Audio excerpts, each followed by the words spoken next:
Mga idol yung mga tuna nila. Oh.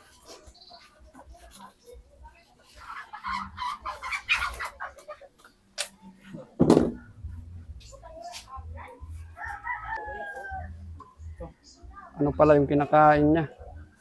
Ipakita ko sa inyo mga idol yung kinakain ng tuna ngayon ha. Pirit.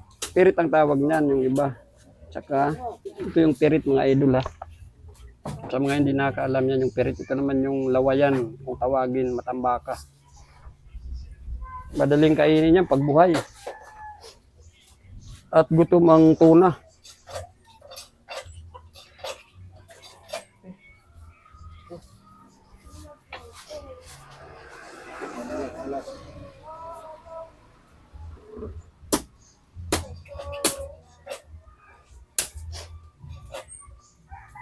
Kontrolado pagtap-tap. Tanggalan natin.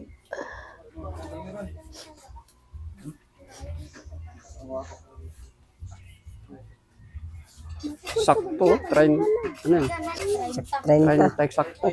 30, 28 media. 28 medyo. 28 media. May allowance kasi yan mga idol ah. Eksakto 30 pero may allowance dyan. 28 media lang daw.